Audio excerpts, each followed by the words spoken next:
Splash Live.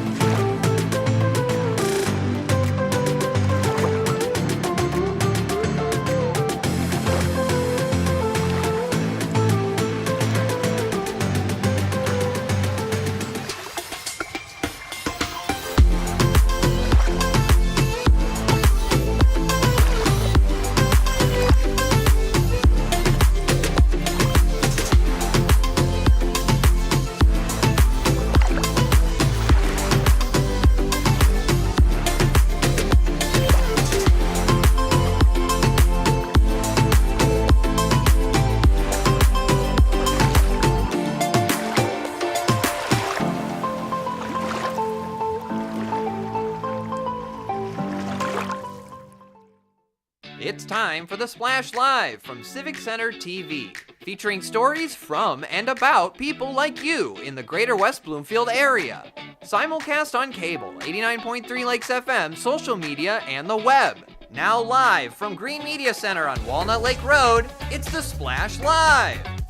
Live, local, social, it's the Splash Live on Civic Center TV and 89.3 Lakes FM. I'm your host for the day, Jake Schaff, going over all of the biggest news and events from right here in Greater West Bloomfield.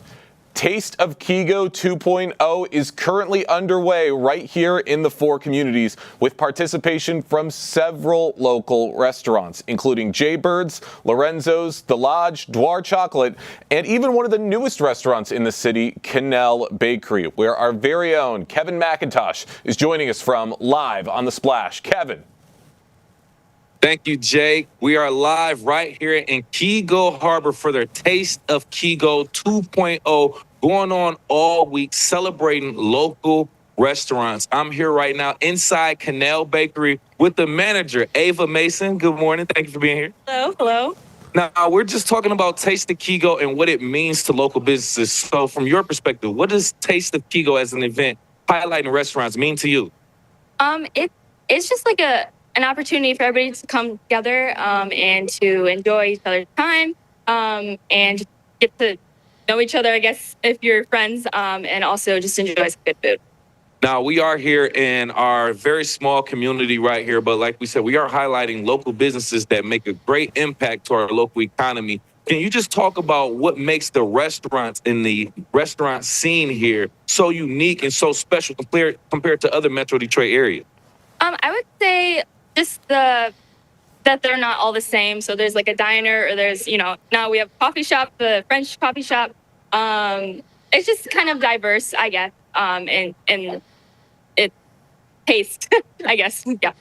And that's essentially what Taste of Kego 2.0 is for, right? To highlight the essential, different restaurant, diverse culinary cuisines that we have here in our Greater West Bloomfield area. So with that being said, we know of some of the great restaurants that we have already established. Is there any other type of restaurant or food or dish that you would prefer or that you would like to see come to our local area?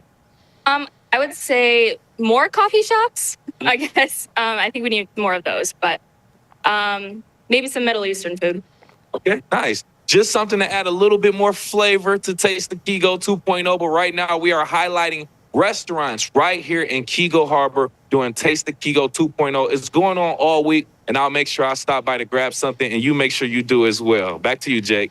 That whole conversation is just making me so hungry, but it's great that we're highlighting all of these local restaurants here in the four communities. Big thank you to Kevin McIntosh for that live hit and for getting that information right at Canal Bakery. Icy roads are a constant problem here in the four communities, and the Orchard Lake Department of Works is doing their part to keep our roads safe, clean, and easy to navigate. But they're doing so with a much more eco-friendly alternative to traditional rock salt. I recently had the chance to stop by Orchard Lake Town Hall to hear about the process and to hear how it's helpful for the environment. So we basically take a bucket of salt with our tractor, load it in the brine maker, and that thing is basically the same thing as a big hot tub, if you will. We just mix it up until it gets to 23.3 salinity, if you will, pump it into our tanks.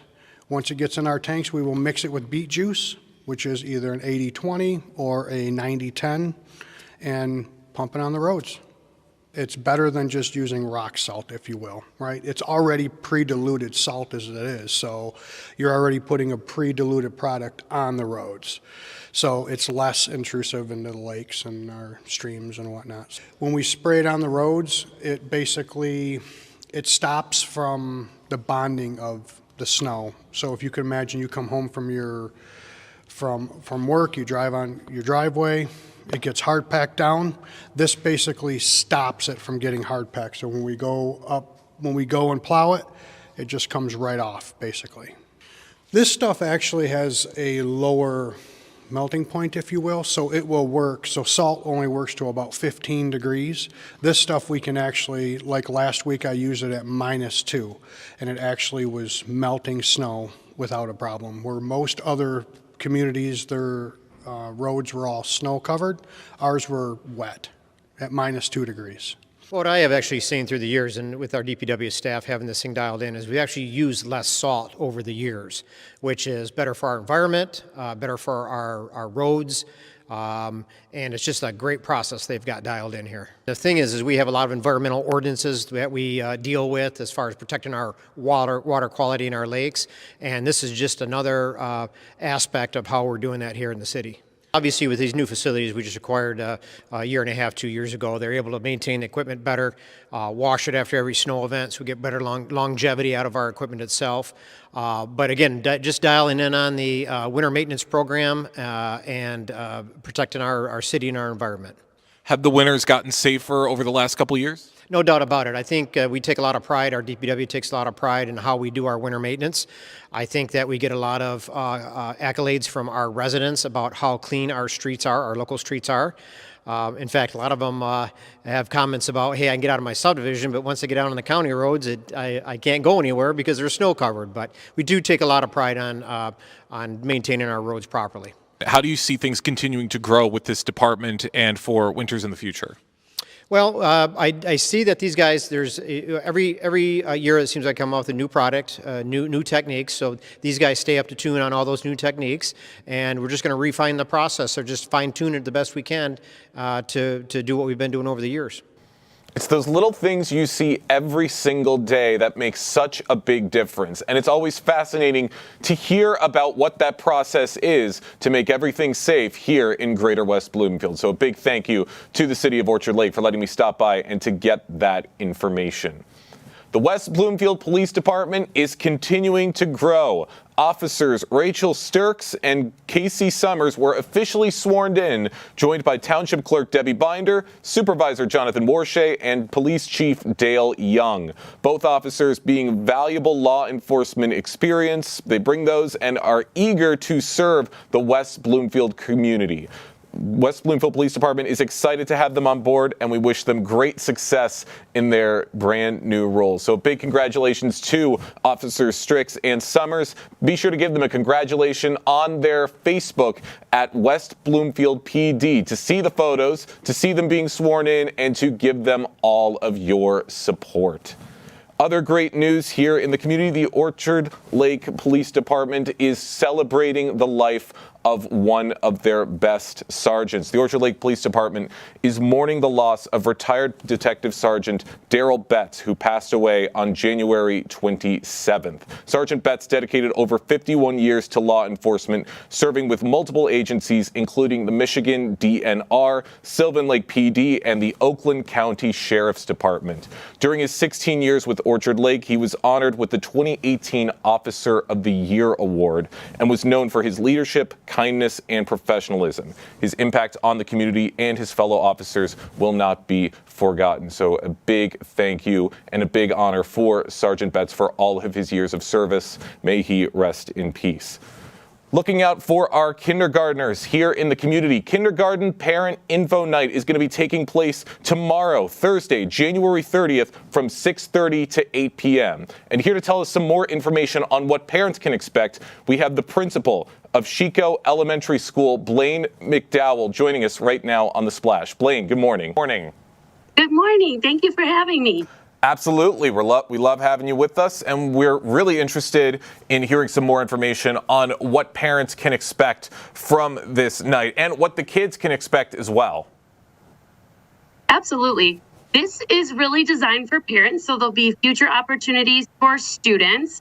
But yes, January 30th, that's a Thursday evening at 6:30 at West Bloomfield Middle School. We're going to gather as a district so that parents can learn more about our kindergarten programs. They will learn about a typical day in kindergarten. You know, kindergartners do morning meeting and they do science and social studies, and they learn how to write their first and last name and their numbers. So all the things that are expected, including the life skills that kindergartners experience and the field trips and all of the activities. And then the parents will also get to meet all of the building principals, and they will also learn how to enroll. So it's a really important night, and we will also have that information available on our website. But it's really nice to hear it in person and get to meet some of their future, the principals, but also the, other parents of kindergartners in the district. It's nice to connect in person. That's right. And kindergarten, it's one of those very formulative years for the kids. It certainly was for myself, and I would imagine it's the same for many other kids. So this is a great opportunity, I would imagine, for the parents to really take a look inside of the school and to get a good sense on what they can expect and what their kids can expect as well. Wouldn't you say? Absolutely.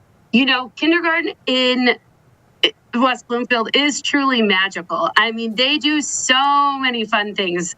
We celebrated the 50th day of school with root beer floats and poodle skirt. We have lots of field trips and experiences. It's really a whole child approach to kindergarten and to learning.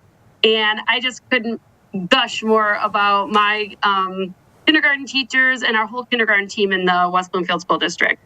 Well, they do so many great things for the community, and we thank them for everything that they do. And I want to talk a little bit more about what nights like these really mean, not just for the school, but for the school district. Does the reaction from the parents and the feedback really play a big factor from what you gather from nights like these? Definitely, because parents ask such great questions, and we try to put as much information out there as possible, but they ask such good questions that it helps us tailor our programming and our enrollment process to be even better than it already is. And we just really value our community and our parents, and we really want to be there for them. So the more that we can have opportunities like this, the more connected we are, and that really helps us get kindergartners off to a great start. For those just joining us right now on the Splash Live, we have Chico Elementary School Principal Blaine McDowell joining us right now on the Splash to talk about Kindergarten Information Night that's going to be coming up very, very soon on Thursday, January 30th. Now, you guys are also going to be getting a lot of help on this night from some of your partners like the West Bloomfield Library and West Bloomfield Parks and Rec. Talk a little bit about their role for an event like this. Well, it's great that they start off this kindergarten journey with us because we use their resources throughout the year. For example, our kindergartners actually went to the West Bloomfield Library. They also have a great program that involves 100 books that children should read before they start kindergarten or even as they're in kindergarten. And that's a really great family thing to do, a family event. So we have so many partnerships with them for kindergarten and really for all of our students, and they are very supportive of our schools. It truly is the best library I've ever seen. So it's great for parents to, if they're not connected with the library, to get all of that information. And, we're just so grateful for the partnership that we have in West Bloomfield. And it's great to see all of the amazing benefits that come from these great partnerships. And it's amazing that all of these kids are getting the benefit from that. So is there any other big news that's going to be coming up for a night like this, and maybe some teasers for what parents can expect with their kids for this upcoming school year?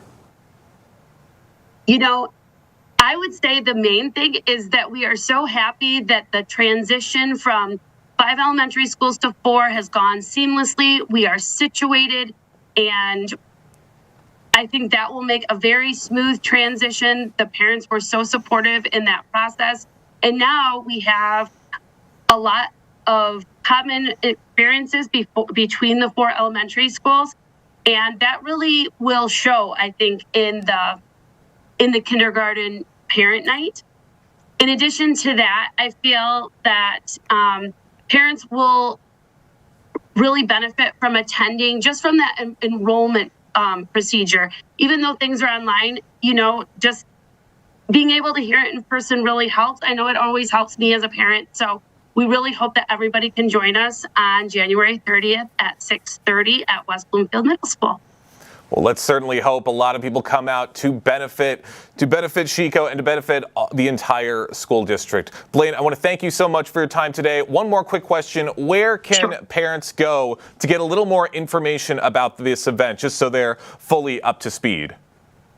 Absolutely. So if they go to wbsd.org and search kindergarten, they will be able to find all of that information. If they have an older sibling, they should be sure to check out the newsletters that come from the school. The flyers will be in there, as well as all of the West Bloomfield School District communication. The flyer is in there as well. So lots of different places to get it.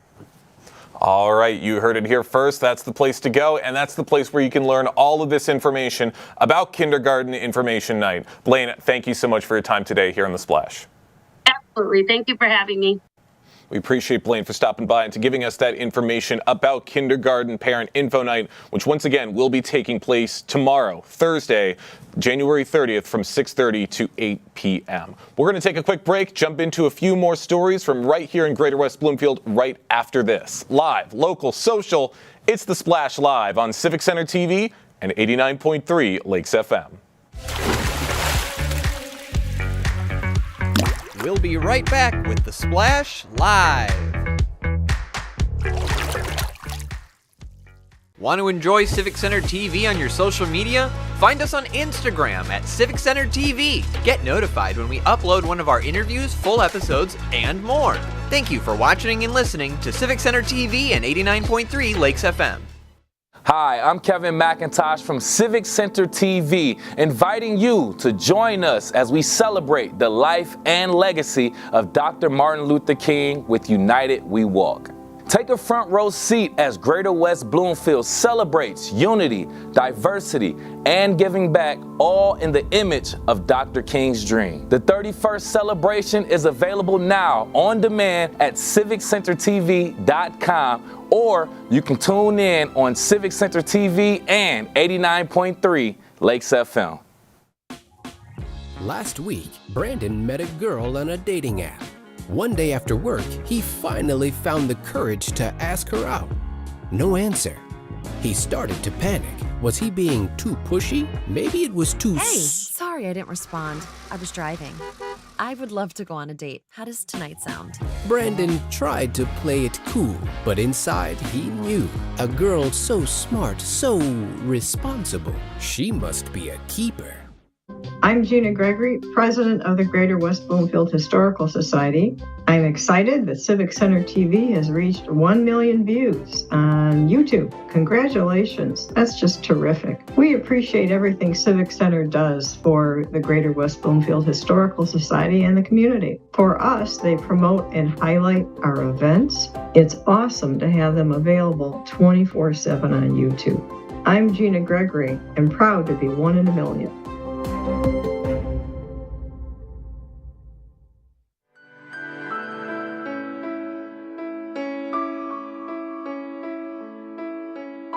What people are watching in Sylvan Lake, Civic Center TV, and 89.3 Lakes FM.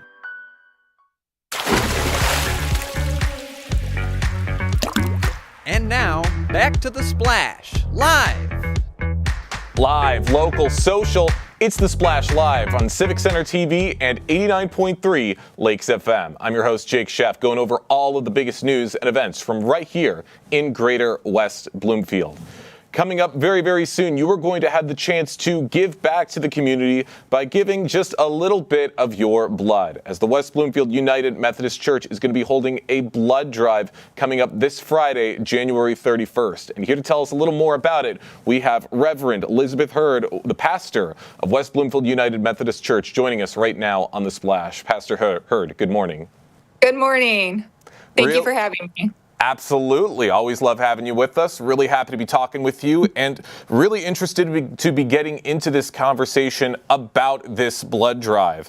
How has the United Methodist Church with West Bloomfield become such a vital partner in organizing local blood drives like these, and what's the response been from the community so far? You know, it's been a little while since we've had a blood drive. It's probably been about over 10 years. And the church has just been thinking about ways that we can engage with the community and give back to the community. And we thought about, what if we just reached out to the American Red Cross and asked if they needed a space to host a blood drive. And so we're kind of getting back into the swing of things after 10 years. And the response from our immediate congregation has been wonderful. We have lots of people who have signed up to give or to volunteer and help. And every time we've talked with people out in the community about it, like at the Faith and Community Alliance that we just met here this past Thursday, the response has been pretty positive. And so we're excited to be able to host and to kind of see how we can build this partnership up again and make it strong. That's right. And I've attended a couple of the blood drives we've had here in West Bloomfield recently, and I've seen just how much the community has rallied around events like these, and every little bit helps and goes such a long way to benefiting so many people who might be dealing with medical things that might require more blood. And what makes the winter season particularly challenging for maintaining blood supplies?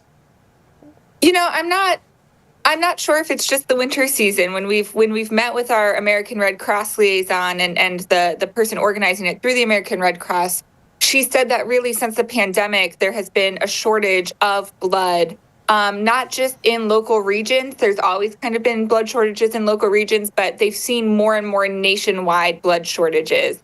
And so whether that is just people got out of the habit of giving during the pandemic, or they've been unable to give, or just have not thought about going, blood shortages have been more and more common, unfortunately. And we know that giving blood can be life-saving. And so we wanted to do our part to try to encourage people to give more. I can certainly understand how something like the pandemic can alter someone's view on a practice like this and maybe give them a little bit of concern. But it's great to see that more and more people are starting to give back again. But maybe not everyone is comfortable just yet. So beyond giving blood, how can residents get involved in supporting the success of local donation events such as this one? Yeah, I mean, there's a multitude of ways. One of the best ways is to just let your friends and family know that there's a blood drive going on. You might know people who are donors. You might know people who maybe have never donated before but have been thinking about it. So, share the information and let people know that there's a blood drive going on right in the West Bloomfield community that's easily accessible to folks in this community. But also, we will take any volunteers if you want to come and help serve cookies or juice to make sure that people who do donate are able to kind of get their blood sugar up again after donation, or just talk with people as they have to wait 15 minutes after a donation. Those are ways that you can volunteer as well. I mean, we have people in our congregation who gave blood in the past but are no longer able to, and those are the ways that they're engaging, is helping with check-in, helping with welcoming people, giving out cookies and juice afterwards, talking with folks. And so there's ways that you can support it beyond just giving blood. And we're more than happy to take any volunteers who want to come on in. And yeah, just like with giving blood, every little bit of support goes such a long way. For those just joining us right now on the Splash Live, we have Reverend Elizabeth Hurd with the West Bloomfield United Methodist Church joining us right now to talk about the church's upcoming blood drive that's going to be taking place very, very soon. And how does hosting this blood drive or blood drives like this one align with the mission and values of the West Bloomfield United Methodist Church? I have a little bit of a joke here, so let me be a pastor for a second. But I say if Jesus gave his life for us, we can give 1 pint of blood for the sake of others. But really, the United Methodist Church has always been a church that has cared deeply about community health, cared deeply about the ways that we can serve the world. And so community outreach events or donation events like this really do align with our mission and ministry, which is to make disciples of Jesus Christ for the transformation of the world.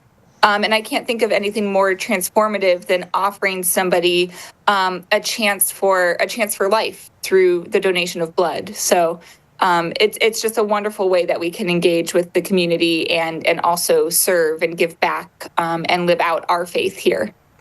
Well, we appreciate everything that you do. A big reminder to everyone, the date of this blood drive is going to be Friday, January 31st from 10 a.m. to 4 p.m. So make sure you come out there and to give your support to everyone here in the community. I got one more question for you, Elizabeth, before we let you go. Are there plans to expand or increase the frequency of blood donation events here in West Bloomfield? And if so, how can the community help to support these efforts?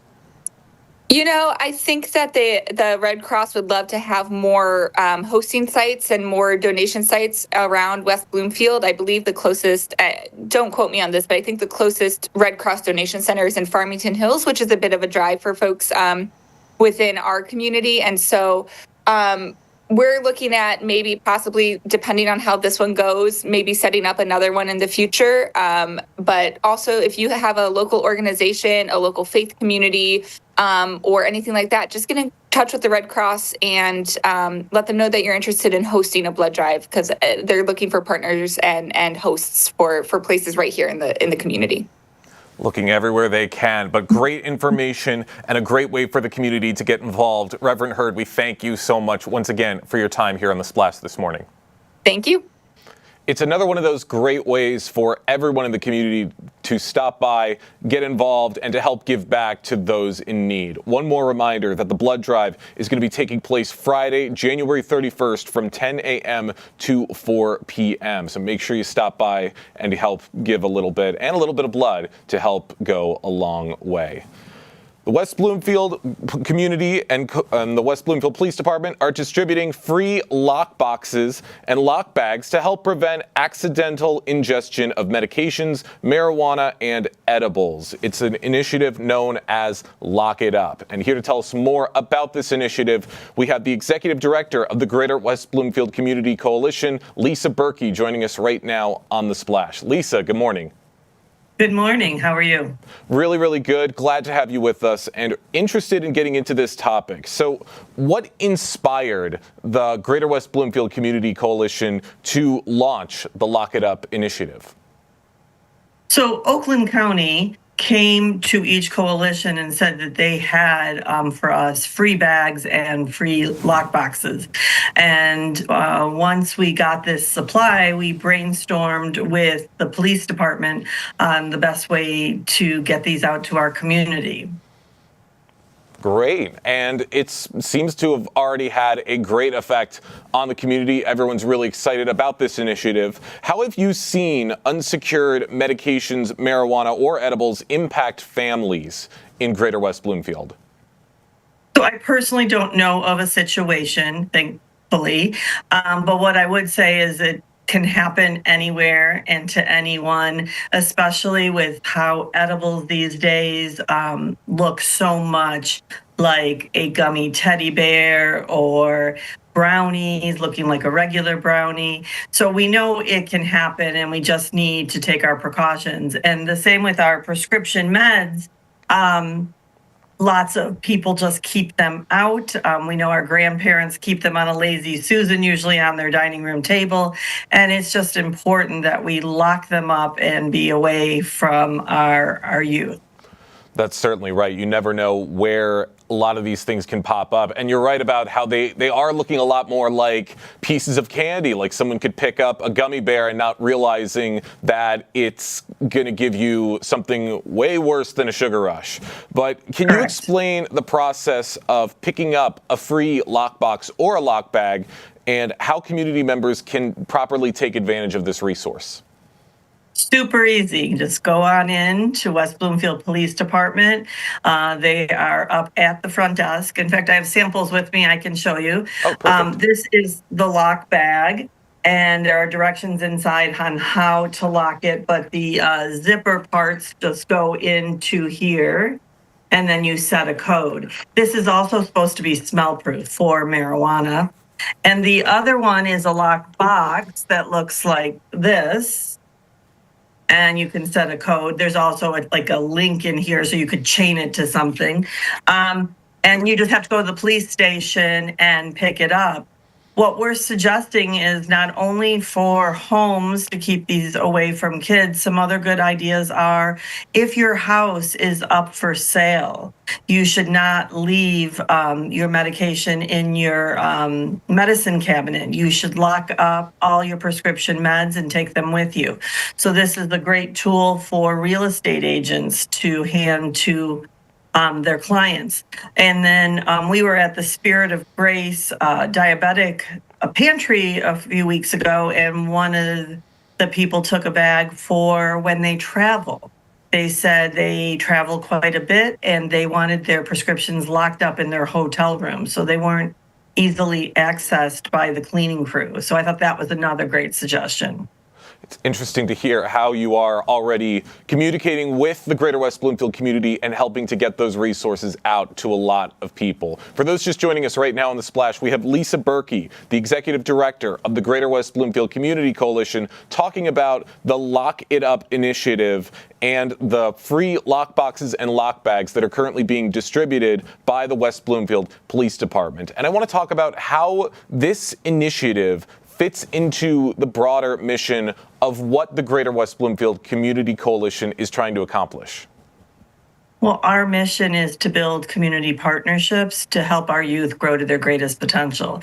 So this is a great example of a community partnership working with the West Bloomfield Police Department, as we always do, but also helping our youth grow to their greatest potential. We're keeping drugs and marijuana and edibles away from our youth so they're safe. That's absolutely right. And it's good that you just mentioned the police department, because I also want to ask, what's their role? How do they play in supporting this program, and how has your partnership with them truly helped community engagement? Well, we've partnered with the police department for years. On most of our programs, they're one of our main partners. And we are working with them so it's easy access for people to pick it up in a very comfortable situation, no questions asked. And also, we have given it to the police department so when they go to community events, they can also hand it out. So it's like all of our partnerships, we work really well together on trying to make our community a safer place. Well, it's great that this partnership is doing so much good for the Greater West Bloomfield community. But I can imagine that not everything is easy with a program like this. As great as it is to have these resources that are free for everyone to just stop by and pick up, there might also be some challenges. So what are some of the biggest challenges in educating families about the risks of unsecured medications and substances? Just hard to get people to listen. To make the time. Humans don't tend to be proactive, they tend to be reactive. And all of our programming and education is preventative. So we just have to get our parents to listen. And that's always our biggest challenge, is to get people to read what we send out or come to our events and listen to the education and get the tools they need to keep their children safe. Well, programs like this are certainly helping to get the job done. Lisa, thank you so much for your time today. I got one more quick question before we let you go. Looking ahead, what future initiatives or expansions do you hope to see in the future to help promote household safety in Greater West Bloomfield? Well, first of all, the police department has a box in their lobby. It's called Operation Medicine Cabinet. West Bloomfield residents can drop off their unused or expired meds in that box 24 hours a day, 7 days a week. They don't accept liquids or needles, but all prescription drugs they will take. The other thing is there's one in the fall and in the spring. It's called DEA Take Back Day. And it is an initiative throughout the United States that we promote and let people know that they can go to the police station on that day, especially to drop off their unused and expired meds. Well, it's great to have that information out there. Lisa, thank you so much for your time and stopping by the Splash today. Thank you. Really great to have this information out there and these resources available for people to pick up and to keep your prescription medications safe, as well as keeping harmful drugs away from people who are not in need of them. So big thank you to Lisa for coming by and for explaining these resources to all of us here today. Today is the Oakland County point-in-time count. That is taking place right now. It's a comprehensive effort to count and survey people experiencing homelessness on a single night in January each year. And here to tell us more about that process, we have the president and CEO of the Community Housing Network, Kirsten Elliott, joining us right now on The Splash. Kirsten, good morning.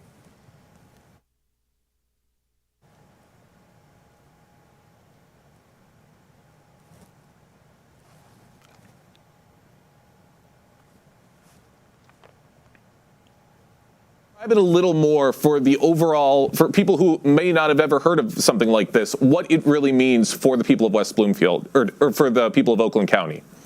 Absolutely. So the point-in-time count, we've been doing the point-in-time count in Oakland County and actually across this country since 2007. And it's a night where we go out within the last 10 days of January. So every community across the country is doing this right now. And essentially, it's to get a count of all of our sheltered and unsheltered folks that are experiencing homelessness. And the reason why this is so important is because that gives us a way to see, are our interventions helping? Where does funding need to be reallocated? Who are we seeing that is showing up in our shelters or who are experiencing homelessness out on the street? And so that can help us know where we need to tailor our services to. All very important things. And yes, it's great to have these resources and to have this information to help people who might be experiencing something like this. And Kirsten, what have you seen throughout Oakland County in terms of the homelessness rates throughout the last few years? Absolutely. So we did see a little dip during the pandemic, and that was there was a lot of extra funding available to help people stay housed and stay in their homes so that everybody could be safe. We are seeing an uptick. Last year across the country, we saw an 18% increase in homelessness, and it was a little lower here in Oakland County, but we did see an uptake in it. One of the fastest growing populations that we're seeing right now in our homeless population is older persons. So people who are 55 and older, we're seeing them, that population increase, which is definitely on track with how our populations are trending, but it is definitely worrisome. I can imagine. So it's something that you don't want anyone to deal with. You wouldn't wish this on your worst enemy. And what have been some of the things you've seen around our area, around West Bloomfield? So within West Bloomfield, we're seeing definitely, so there is that perception that there's no homelessness in West Bloomfield. A lot of times the folks that are kind of like under the cover, some of them are doubled up, people who are have housing instability, and they might not be what we call literally homeless, living out on the streets or in a place not meant for human habitation, but they are doubled up. They are needing to have housing assistance. And the reason why it's so important that we address this issue across all of our communities in Oakland County is because it affects everybody. If a family member or if you have an employee who is having housing instability, that means you're going to have higher turnover, and that employee might not be able to get to work, or their kids might not be able to get to school. And so really, for communities to thrive, we really want to be able to make sure that everybody has that housing. And so in West Bloomfield, we've been seeing definitely when we go out and canvass, what we get is we get a lot of individuals, or we'll canvass like Target, we'll canvass the gas stations and different like Planet Fitness, and they'll say, oh yeah, we know this person. They come, they're living in their van behind here. And so we are able to then help them, give them the resources so that we can work and have our outreach teams follow up and go back out and meet with them.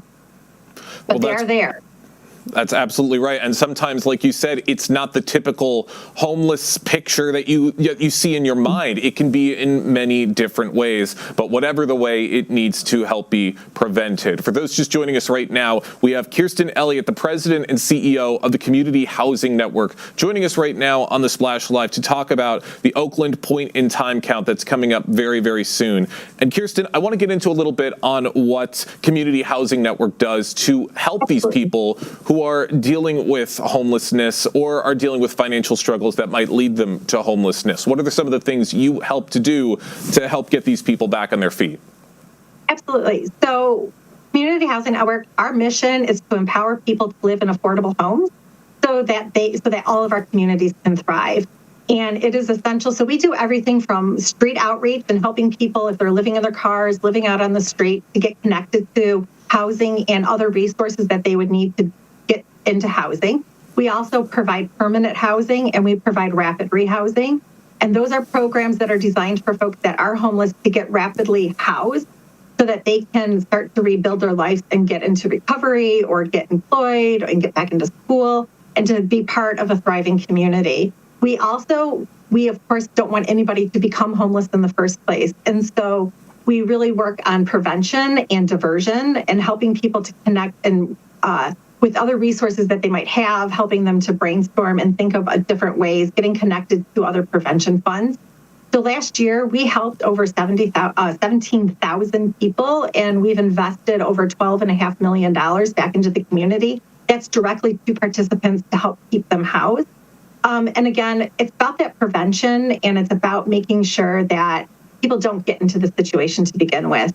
And so we also work with families and who have family members with intellectual and developmental disabilities to help plan for and make sure that there is a housing situation that will help them to thrive and be independent in the community while meeting all of the needs of the family and that individual. So we do everything from the gamut. We do a lot. You guys certainly do a lot, and it's because of that work that you are helping so many people, and we do thank you for that, Kirsten. And I understand that you guys also put a special emphasis on people with disabilities and their families to be helping them as well. Could you explain a little more on that? Absolutely. So we work with Oakland Community Health Network, which is the behavioral health provider in Oakland County. And we have our Oakland Housing Link program, which is a program that helps family members and people with intellectual and developmental disabilities navigate housing. Housing is a very complex system.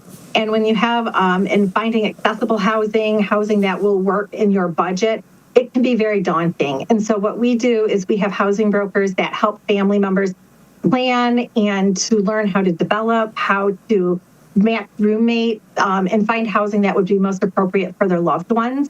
It's always a challenge. I have a son who has cerebral palsy, and I know it's just finding accessible housing that is affordable is very hard, and then making sure that he has the support that he needs to be able to live independently is also very important. So we work with all of the service providers in the community to make sure that everyone is housed and supported the way that they need to be. That's great to hear about your personal connection to something like this. And in watching this interview, a lot of people might be inspired to get out and help themselves. And I'm curious, how can people help out with this cause if they're interested? Absolutely. Well, obviously, monetary donations is always welcomed. We have volunteer opportunities. We also have a lot of opportunities to provide in-kind goods. So we do drives for cleaning supplies, welcome home baskets. You can go to communityhousingnetwork.org. Also, learn about housing instability, housing challenges, different policies that can help make a difference for individuals and families so that our community can thrive and that we all can participate equally in the community. Well, really interested in hearing all of those great resources. And as a reminder for everyone, the Oakland County Point in Time Count is going to be taking place on Wednesday, January 29th. Kirsten, I got one more question before we let you go because we are running short on time. Is there any more information you can provide to the people of West Bloomfield about Oakland County Point in Time? The main thing that I would say, we already have all of our volunteers ready for the point in time count, is to be on the lookout for our volunteers. We will be out canvassing between 7 p.m. and 11 p.m. that night. And so if you see us and if we come into your business establishment asking, do you know of any individuals that are homeless, please do work with us and tell us where you know where people are at, if you know where that. And we really appreciate it because it really does take a whole community to do this. And we do canvass all of Oakland County, all 62 municipalities. So it certainly does take a village, but it takes a lot of effort and hard work, and you are certainly helping to provide that. Kirsten, we thank you so much for your time in joining us on the Splash Live today.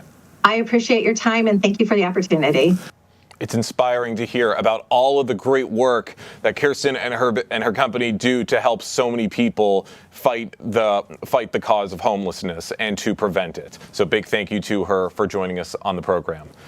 With health and well-being becoming more of a priority than ever before, Henry Ford Health has just recently opened the doors on their new behavioral health center located right here in West Bloomfield. The building is located on the Henry Ford Health West Bloomfield campus between 14 Mile Road and Maple Road, just west of Drake, featuring several incredible resources with a large focus on behavioral health. I recently had the chance to stop by the new center and to speak with some of Henry Ford Health's top officials to hear about what they had to say regarding this brand new building and what it will bring to the people of West Bloomfield. So this is, as we say, a state-of-the-art facility for all things mental health care in an acute care setting.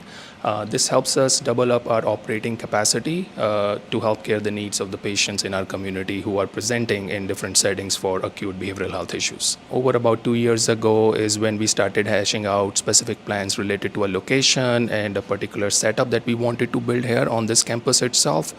So yes, a long time coming, but at the same time, it brings in a lot of excitement for our community and for our partners.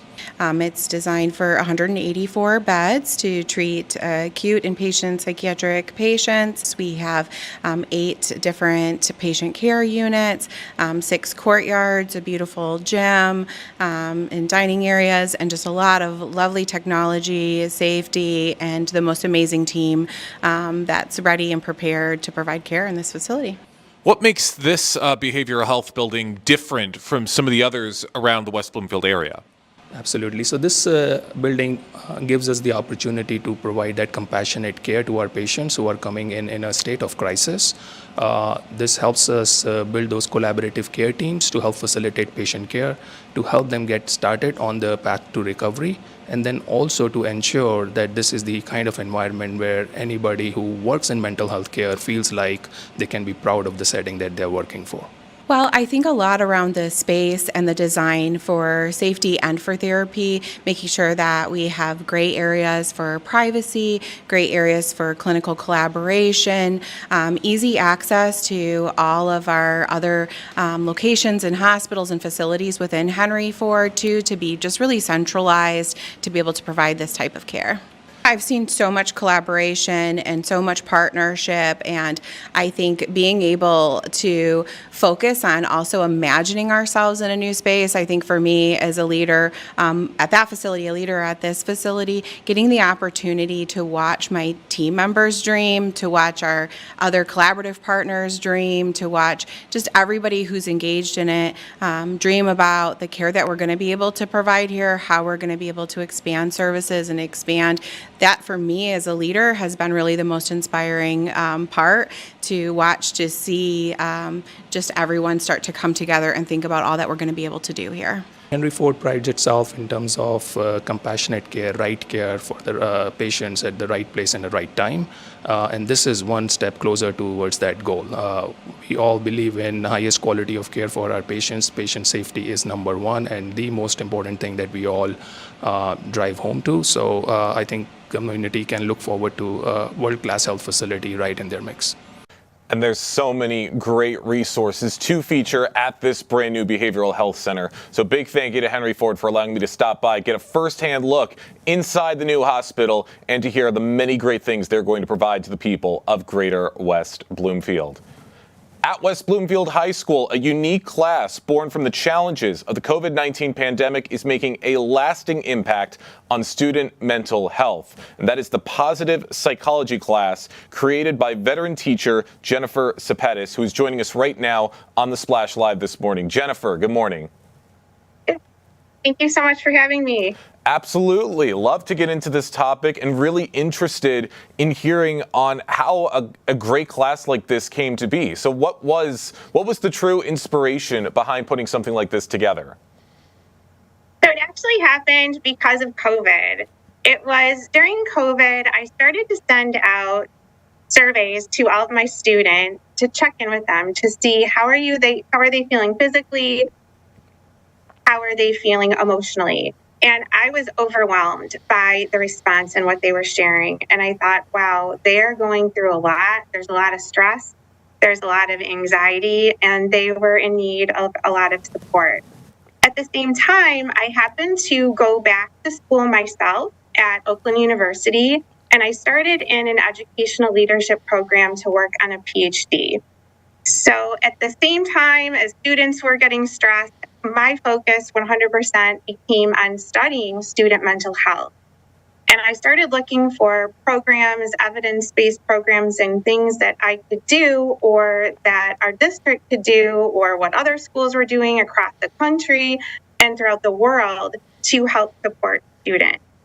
So that's how things initially started. And in doing all of this research, I eventually came into discovering positive psychology, which is currently taught at a lot of universities and colleges across the country. Well, it's great that you are applying a lot of what you've been learning to these kids. And how important is it for you to be checking in with these kids so often and to making sure you have that relationship that they can trust you and that they can talk to you about some of these things?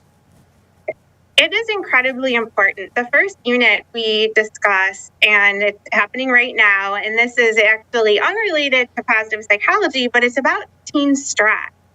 So students talk about and write about their stressors and the things that they are going through. I would say the biggest one is academic stress, and then it's family stress. And students learn that they are not alone, that so many of their classmates are going through very similar things. Some students are going through some really heavy trauma and depression, but I'm helping them learn evidence-based strategies that they can use to help support their well-being, and also things that they can do in case they are really struggling with anxiety and depression, and they need some extra support that maybe a counselor or a therapist or school social workers or psychologists would need to provide. It's one of those important things that I think everyone needs to remember, no matter what age you are, is that you never truly know what somebody is going through. You could see somebody walking down the halls of a school or walking down the street outside. You never know what they're dealing with, what their story is, and if they're dealing with something really, really tragic right now.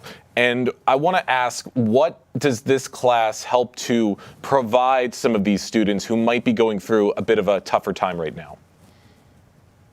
It's things that they can do to help themselves. And they learn that really happiness takes work.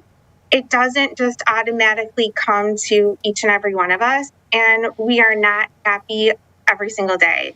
We are human beings, and there are ebbs and flows throughout life. So students are learning things that can help bring meaning and purpose and to their lives, and how they can get into what we call in psychology the flow state, where they're really engaged. They're going to learn about the benefit of forming positive relationships. So they are really learning evidence-based strategies, things that they can do right now to make themselves feel better, and strategies that they can use in the future. because they could be totally fine right now, but then next week they could end up really needing some extra support. That's right. It's an important process. And like you said, it's not going to just be fixed within the matter of a few hours. It takes time to get back to a positive mindset. And it's great that you're working to help these kids with that. Could you go into detail a little bit more on some of the methods that you have in this class? Sure. So one of the key components is building gratitude. And that may seem so simple when we think of, oh, you want to be grateful. But it takes practice, and we do exercises in practicing gratitude. So evidence shows that writing in a gratitude journal or really thinking about the good things going on in your life will help. So you want to start thinking about not why my life is so terrible and, oh, this person said this to me, or I did really bad on a test. You want to think about what are 3 good things? What is one good thing maybe that happened to me this morning? It could be as simple as I hit every green light as I was driving to work. Or it could be the copier worked this morning. I'm so happy. That was a good thing. Because you start to change your brain. The chemistry in your brain starts to change. And instead of constantly dwelling on the negative, you're able to shift and start to think about, okay, yes, this happened, but I also have these good things going on. And a lot of students are not used to really thinking about that. So we practice it every day. And at first it might seem strange, but they tend to notice over 20 weeks, because again, the class is 20 weeks, that is helpful. Another thing that we do in class is we practice mindfulness and meditation. And there's a lot of things online that people can learn about meditation and practice, but it's really closing your eyes and being still. We focus on at least 5 minutes every morning, where you're just being able to sit in silence. And it's unbelievable how little time we give to ourselves to do that throughout the day, and how just 5 minutes of quiet, because we're all so flooded with social media or people that need something or things we're worried about. But just to close your eyes for 5 minutes without the intention of falling asleep, and just to be still as best you can really help reset and recharge for the day. I can imagine that. I've meditated a few times here and there, and it certainly does help, especially when you're dealing with a really stressful day. For those just joining us right now, we have social studies teacher with West Bloomfield High School, Jennifer Cepetis, joining us right now to talk about the positive psychology class that's currently going on with West Bloomfield High School. And Jennifer, you've talked a little bit about what you've been providing for these students. What have these students had to say to you in regards to the things that they've taken away from this class? Students at the end, they fill out a survey so I can know what worked for them and what they feel like they're going to use in the future. And some students have written back to me who have completed the course, who graduated, and they have found that the mindfulness has been helpful. Also practicing gratitude. Again, those are the 2 big things. And I think the breathing techniques, learning how to, there's different things that we do to breathe with our hands and gestures, and just focusing on our breath that can help them maybe before a big test, before they're going in for a job interview, or it could be public speaking, anything that kind of gives them anxiety. Some of my athletes have also reached back out who are currently at a college level playing football and have said that they are using mindful visualization before going out for a game, just closing their eyes and being able to focus and having that quiet is something a lot of college teams are now doing with their own players, and they were able to learn it here first from the class. Well, it's great to hear about all these amazing things that these students are taking away. We are running short on time, Jennifer, so I got one more very quick question for you. Sure. Do you think that this is going to open the door for more classes like this in the future? I 100% hope so. I think that this class and these strategies could be taught to everybody, elementary school, preschool, because we're building as time goes, building on these strategies, and without practicing, they're not going to work. So it's really like exercise for your brain, and that is very, very important for building wellness and well-being in everybody. Well, it's great that you are helping to provide these things for these students. Jennifer, thank you so much for your time here on The Splash today. Thank you. Thank you so much. Absolutely. Glad to be hearing about a great class like this. But that is going to do it for us right now on The Splash Live. I want to say a big thank you to all of our guests here today and for Kevin McIntosh for his work out in the field. I've been your host, Jake Schaff. Live, local, social, it's The Splash Live on Civic Center TV and 89.3 Lakes FM.